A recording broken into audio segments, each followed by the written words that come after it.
Hello everyone, welcome to my channel TechFire. My name is Rahul and I hope you guys are doing well. So guys, आज हम अपने इस channel पर एक नई blockchain start करने जा रहे हैं जिसका नाम है R3 कोडा। सो R3 कोडा होती क्या है, इसके क्या की कंसेप्ट हैं, इसको हम कैसे डिप्लॉय कर सकते हैं, इसको कैसे डेवलप कर सकते हैं, ये सारी चीज़ें हम अपनी R3 कोडा ब्लॉकचेन के अंदर सीखेंगे। तो बेसिकली हम इस वीडियो के अंदर अपने इस कोर्स का ओवरव्यू देखेंगे। सो चलिए स्टार्ट करते हैं।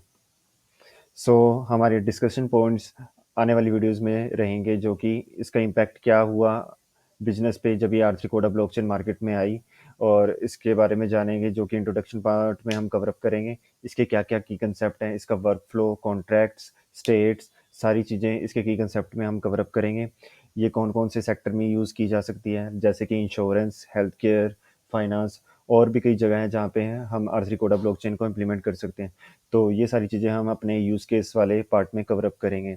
उसके बाद हम अपना कोडा को लोकल सिस्टम पे सेटअप करेंगे, जिसके द्वारा हम इसकी प्री रिक्वेस्ट क्या है, कौन सी जावा वर्जन ही हमने इंस्टॉल करना है, ये सारी चीज़ें हम अपने कोडा सेटअप वाले पार्ट में कवर करेंगे। देन हम उसके बाद अपनी डीएलटी एप्लीकेशंस पे मूव करेंगे। सो बेसिकली डीएलटी एक डिसेंट्रलाइज एप्लीकेशन होती है, जो कि हमें डिसेंट्रलाइज लेजर प्रोवाइड करती है, जिसमें हमारा कोई सेंट्रल अथॉरिटी नहीं होती।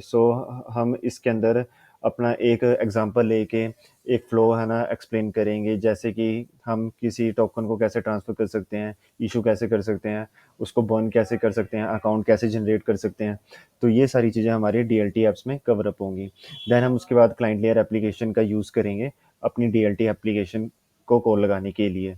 देन हम अपने सिस्टम पे कोड एक्सप्लोरर को सेटअप करेंगे। तो इसको सेटअप करने से ये होगा कि जैसे कि हमने कोई भी ट्रांजैक्शन की है, कोई भी टोकन इशू किया, ट्रांसफ़र किया है एक नोड से दूसरी नोड पे, तो ये सारी चीज़ें हम अपने कोड एक्सप्लोरर के अंदर अच्छे से देख सकते हैं। देन हम उसके बाद डिप्लॉयमेंट वाला पार्ट कवर करेंगे। हमारे डिप्लॉयमेंट वाले पार्ट पे ये होगा कि हमने कोई नोड इंस्टांस में सेटअप करनी है, तो उसको हम कैसे कर सकते हैं। ये चीज़ हम अपने डिप्लॉयमेंट वाले पार्ट पे कवर करेंगे। देन हमारा लास्ट पार्ट जो होगा, नोट्स को ऐड करना। बेसिकली हम नोट्स को 2 तरीके से ऐड कर सकते हैं अपने सिस्टम में।